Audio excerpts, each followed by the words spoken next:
Hola, Steph. ¿Todo bien? Steph, estoy leyendo las noticias. ¿Puedes creer que todavía continúan los casos de contagio en el Perú por el COVID-19? La principal causa, ¿cuál es? El descuido. La gente todavía no se toma en serio lo que está sucediendo. Sí, no lo sé, pero sí es real, pasa. Ahora es muy común salir a las calles y ver cómo la gente no se coloca bien la mascarilla o cómo no mantienen el distanciamiento social adecuado. Pasa en todas partes, en los parques, en los buses, en los mercados. La gente todavía está celebrando cumpleaños, matrimonios, no toma en cuenta las recomendaciones del gobierno. Sí, y lo peor de todo es que en muchos lugares del interior del país se han incrementado los contagios. Lo sé, Steph. Justo ayer me escribió una chica de La Libertad, contándome lo que pasaba en su provincia. Yo creo que deberíamos compartirlo. Por supuesto, estoy de acuerdo, pero primero deberíamos saludar a las amigas y amigos que ya están allá esperándonos. Cierto, Steph. Perdón, chicas y chicos. La noticia me desconectó por completo. Bienvenidas y bienvenidos a Aprendo en Casa, una iniciativa del Ministerio de Educación que te permite a ti y a millones de niñas, niños, adolescentes seguir aprendiendo a pesar del COVID-19. Muchas gracias por permitirnos ingresar a sus hogares. Tengo un mensaje. ¡Ay! ¿Qué dice? Hola Junior y Stephanie. Me llamo Luz y tengo 15 años. Soy del distrito de Ocuncha, en la provincia de Bolívar, en la región de La Libertad, y estoy en el 5º grado de secundaria. Quiero contarles que cada vez que salgo a la bodega, a aproximadamente 20 minutos de distancia de mi casa, encuentro en el trayecto a personas que no usan mascarilla, o a otras usándola de manera inadecuada, y además tampoco respetan el distanciamiento social. A pesar de que no hay personas contagiadas por el COVID-19, tengo miedo de que en algún momento llegue alguien que tenga el virus y nos contagie. Mi familia también está muy preocupada y me gustaría hacer algo para que la gente tome conciencia, pero no sé qué hacer. He pensado enviar mensajes por WhatsApp a mis compañeros para que hablen con sus familiares, pero no sé si pueda funcionar. Por eso decidí escribir este mensaje y pedirles que me ayuden a buscar una solución y convencer a la población de que respete las medidas para enfrentar la emergencia sanitaria. Agradezco mucho la ayuda que me puedan brindar. ¿Qué nos está pasando? Es momento de hacer algo para revertir este comportamiento. Creo que el programa de hoy nos ayudará a contribuir a darle solución a esta situación. Nuestra pregunta retadora de hoy es: ¿cómo podemos contribuir al esfuerzo por enfrentar la problemática de la salud pública y evitar el contagio del COVID-19? Pero, ¿qué hacer para convencer a nuestras vecinas y amigos de que se cuiden en todo momento, que pongan en práctica los protocolos de protección? No es falta de información, porque los mensajes sobre cómo cuidarnos y prevenir este virus llegan por todos lados. Eso es. ¿Qué?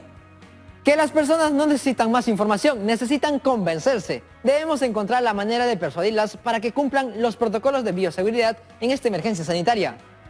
¿Y cómo lo hacemos? A ver.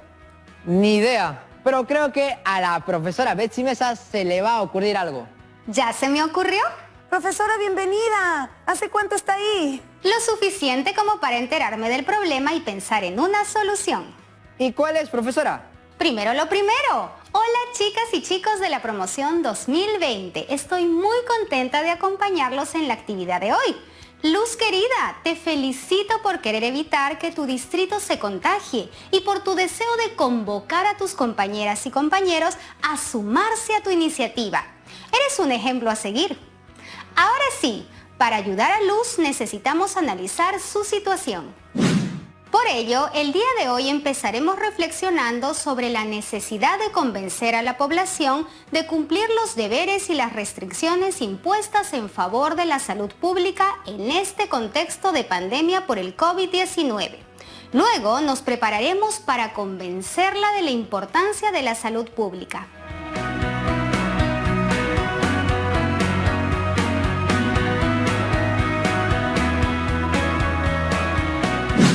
Suena un plan perfecto. Empecemos entonces, ¿no? El tema de la salud pública es álgido en nuestro país, porque no hay un comportamiento prudente de muchas personas al salir de casa. En ese sentido, es importante en primer lugar saber qué recomendaciones nos dan las instituciones prestigiosas. Por ejemplo, veamos qué nos dice la Sociedad de Imágenes Cardiovasculares de la Sociedad Interamericana de Cardiología en lo que concierne al uso de la mascarilla. Me parece bien, profesora. La infografía se titula El correcto uso de la mascarilla. Observemos la parte que dice riesgo. ¿De qué debemos tener cuidado y qué no se está haciendo bien?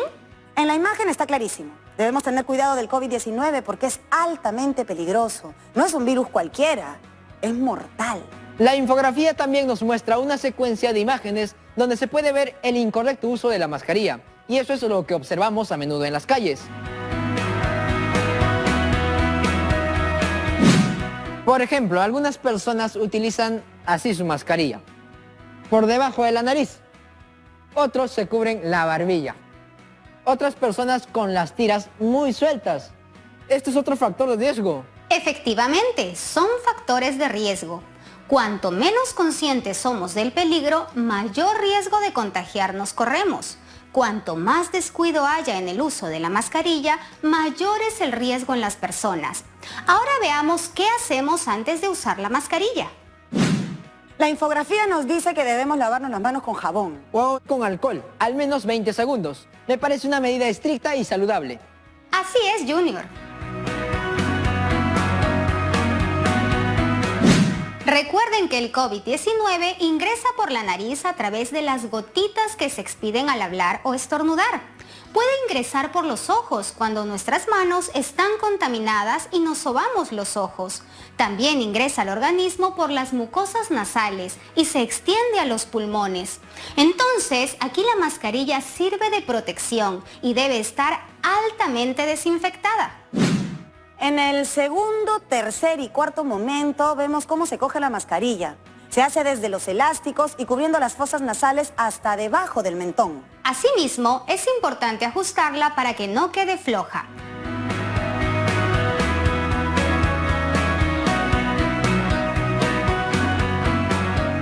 Sigamos, ¿qué observamos durante su uso? Que debemos manipularla desde los elásticos, evitando tocar la parte frontal. Pero permitiéndonos respirar sin dificultad. Así es, Stephanie. Esa recomendación es vital. ¿Y qué pasa cuando vamos a quitarnos la mascarilla?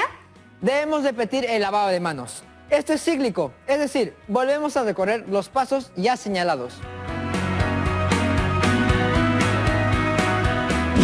Explicaciones como esta se han dado por algunos medios de comunicación. Ahora estamos reiterándolas y esperamos que nuestros vecinos, amigas, amigos y todas y todos los peruanos recuerden siempre estas recomendaciones y usemos de manera correcta las mascarillas. Pero bien, atendiendo a la situación de Luz, ella nos pide que le ayudemos a buscar una solución para convencer a sus vecinas y vecinos de usar la mascarilla y respetar el distanciamiento social para evitar el contagio por COVID-19. Entonces les pregunto, ¿cuál es el tipo de texto que tiene el propósito de convencer? El texto argumentativo, profesora. Muy bien, Junior. Y si el texto argumentativo lo queremos expresar de manera oral, ¿cómo lo llamaríamos? ¿Puede ser un discurso, profesora? Sí, puede ser el discurso, porque la intención o propósito comunicativo de todo discurso es motivar y convencer, y lo hace presentando argumentos e ideas sólidas. ¿Y qué tipo de discurso sería? Creo que los discursos se clasifican por temática, ¿verdad? Vamos a hacer un ejercicio para que nuestras amigas y amigos en casa descubran por sí mismos cómo se clasifican los discursos. Aquí tienen una serie de palabras y frases. Deben colocarlas en los espacios en blanco de este organizador. Les doy un minuto para hacerlo. Me muero. A ver, primero leamos. El discurso. Discurso académico. Intención o propósito del autor. Discurso religioso. ¿Para qué quiere comunicar o decir? Discurso científico. Discurso forense. Discurso literario. Clasificación. Discurso político. Ya, veamos cuál es el orden y la jerarquía para ir colocando las palabras. ¿Cuál es nuestro título? El discurso, obviamente. Bien, vamos una. Mira, tenemos 6 tipos de discurso y 6 espacios aquí. La palabra que debe ir acá es clasificación. ¿De acuerdo? Nos quedan 2 frases. Si te das cuenta, Steph, una es pregunta y una no. De verdad. ¿Para qué quiere comunicar o decir algo? La tengo. De acuerdo al propósito o intención, el autor adecua el mensaje pensando en a quiénes va dirigido su mensaje, qué quiere comunicar y para qué quiere comunicar o decir algo. ¡Listo!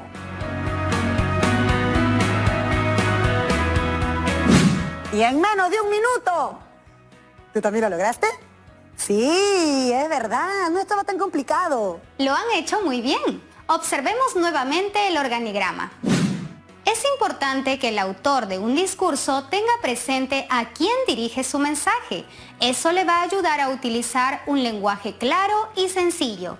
Asimismo, debe definir el tema y ser coherente con sus ideas. Es decir, que el autor debe adecuarse a la situación comunicativa considerando el propósito.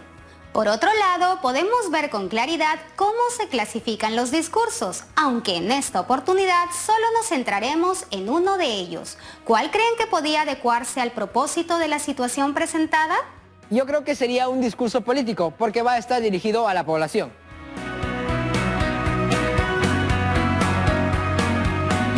Se me vienen a la mente varios discursos políticos que han dejado huella, como el de Nelson Mandela. He soñado con la idea de una democracia y una sociedad libre, en la cual las personas vivan juntas en armonía y con igualdad de oportunidades. Es un ideal que quiero vivir para verlo hecho realidad, pero si para ello es necesario, es un ideal por el que estoy preparado a morir.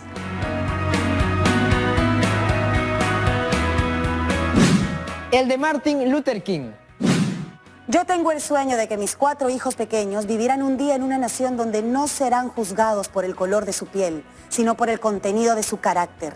Yo tengo un sueño hoy.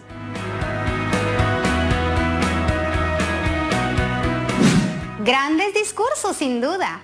En esta ocasión quiero que leamos un precioso discurso de Severn Suzuki. Claro, profesora, dice: Hola, soy Severn Suzuki y hablo por la Organización Infantil del Medio Ambiente. Somos un grupo de niños de 13 y 14 años de Canadá intentando lograr un cambio. Perder mi futuro no es como perder unas elecciones. Estoy aquí para hablar en nombre de todas las generaciones por venir.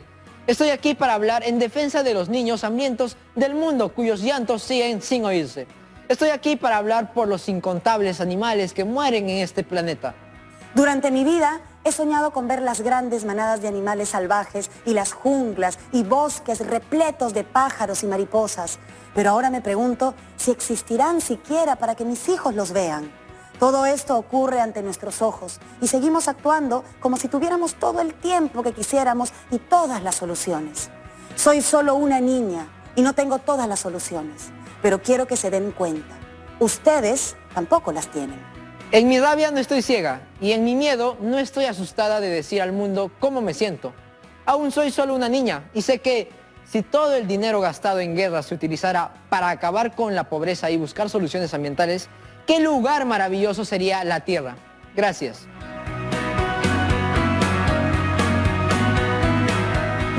¿Qué les pareció? Demoledor. Me conmovió. Muy contundente, fue clara y directa. ¿Pudieron captar de qué se trata? Busca hacernos pensar en las niñas y niños pobres del mundo, en cómo se destruyen los bosques y se extinguen las especies. Lo potente es que es un adolescente, que hace escuchar su voz de protesta y exhorta a las naciones a plantear soluciones a lo que señala. Así es, este discurso tiene muchas cualidades. Una de ellas es que es persuasivo. Por eso Stephanie dice que la conmovió. Por otro lado, esta autora transmite verdades y razones que se denominan argumentos y son tan potentes que logran convencer. Y cuando Junior dice que fue clara y directa, es porque dice las cosas como las siente, sin rodeos. Y al escucharla podemos sentir su sinceridad. Cuando Severn dice, hablo en nombre de las generaciones, de los niños hambrientos, de los animales que mueren, está diciendo una gran verdad, pero al mismo tiempo nos revela su intención, que es la de defenderlos o protegerlos, o tal vez llamar la atención a los responsables de estas situaciones en el mundo. Pero cuando dice que sueña con ver manadas, junglas, bosques, me identifico con ella. Y también me deja pensando si esto lo podrán ver mis hijos, o mis sobrinos, o mis nietos, es decir, las otras generaciones. Dar argumentos y razones constituye el corazón de un discurso. Esto es lo que convence, lo que hace ver la realidad que está frente a nuestros ojos. Entonces, este es un punto a considerar para la situación de Luz. Su discurso debe estar basado en las realidades, en lo que se observa, en lo que se siente. Pero hay que saber decirlas, porque Seven lo dice en un sentido reflexivo y conmovedor. Nos hace pensar, nos desafía, nos pone en su lugar, nos hace vivir, nos compromete. Excelente, Stephanie. A eso denominamos el propósito o la intención comunicativa del autor. No se habla por hablar, se piensa antes de decir algo. ¿Para qué lo digo? ¿Por qué lo digo? Lo que se busca es tener un impacto en las personas, conmoverlas, afectarlas emocionalmente. Los gestos y la expresión corporal también ayudan mucho en la persuasión. Claro, el movimiento de las manos, los gestos, así como una buena entonación y pronunciación, impactan. He visto a muchas personas llorar, reír, aplaudir y gritar de emoción durante un discurso. Y es precisamente por lo que dicen. Pero no olviden que tan importante como la forma en la que se dice es lo que se dice, el contenido del discurso. Por eso es importante que hagan un acopio de información en estos aspectos sobre el COVID-19, el contagio y la prevención. ¿Dónde la encuentran? En la web, en artículos de información de organizaciones sobre la salud, en libros, folletos, revistas o infografías, entre otros. Entonces, hay dos aspectos importantes en el discurso: el contenido del discurso y la forma en que será expresado por el emisor, es decir, la actitud. Así es, Stephanie. Estos aspectos que acabas de mencionar van de la mano con las características del discurso. ¿Me ayudan a leerlos? Sí, claro, profesora. En el contenido del discurso se debe tener en cuenta si tiene presentación y postura, usa un lenguaje adecuado al nivel social, económico y cultural del público al que se dirige, posee argumentos que vienen a ser los razonamientos, datos y ejemplos empleados para defender el punto de vista y convencer al público. Presenta un cierre con la repetición o reforzamiento de la postura. La postura y los argumentos responden al propósito comunicativo de la autora o autor. Asimismo, la actitud que debe tener el emisor debe comprender que utiliza gestos, movimientos corporales y expresiones faciales adecuados. Utiliza timbre, intensidad, volumen de la voz adecuados. Les sugiero tomar en cuenta estas características que acabamos de mencionar en la producción y expresión de su discurso. Estoy seguro de que así será. Profesora, tenemos una pregunta de un estudiante. Dice, Julio César de Arequipa nos escribe: profesora, ¿por qué utilizar un discurso político y no un discurso académico? Porque un discurso político aborda un tema de la realidad que preocupa y necesita ser atendida, mientras que un discurso académico está ligado a la transmisión de conocimientos sobre un tema que pertenece a un determinado campo del saber, ya sea literatura, matemática, historia, entre otros. Tenemos otro mensaje. María Luz de Tacna nos pregunta: ¿cómo puedo empezar un discurso político? Gracias por la pregunta, María Luz. Este es un tema que abordaremos con detalle en las siguientes actividades, pero en resumen es importante conocer la estructura del discurso y que de cierto modo ya hemos ido presentando en las características que acabamos de leer. Y tenemos una pregunta más. Valeria de Lima nos dice: muchas gracias por tan bonita experiencia. ¿Qué técnicas nos recomienda para hacer un buen acopio de información? Interesante pregunta. Se puede seguir este orden. 1. Buscar la información en las páginas web confiables con las temáticas señaladas. 2. Extraer datos relevantes. No olvidar la fuente de donde se extrajo. 3. Luego leemos y analizamos cada información extraída.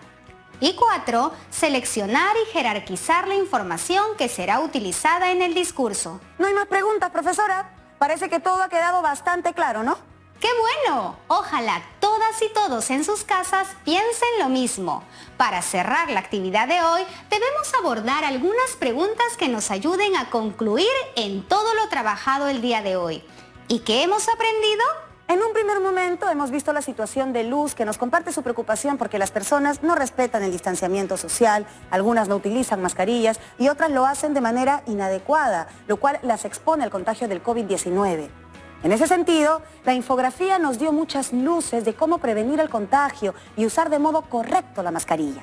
Luego hablamos del discurso y ahondamos en uno de sus tipos, el discurso político. ¿Para qué sirve el discurso político? Para convencer a las personas sobre un problema relevante y de la realidad cercana al público. Y el caso de Luz se ajusta muy bien a ser abordado con un discurso político. En este discurso pueden plasmar lo que piensan, lo que sienten y reflexionar sobre la situación que atravesamos. ¡Estupendo! Por eso el reto de esta experiencia será participar con un discurso político para persuadir a las personas sobre la necesidad de cumplir con las medidas de la salud pública para evitar la propagación por el COVID-19 y publicarlo en una cartilla.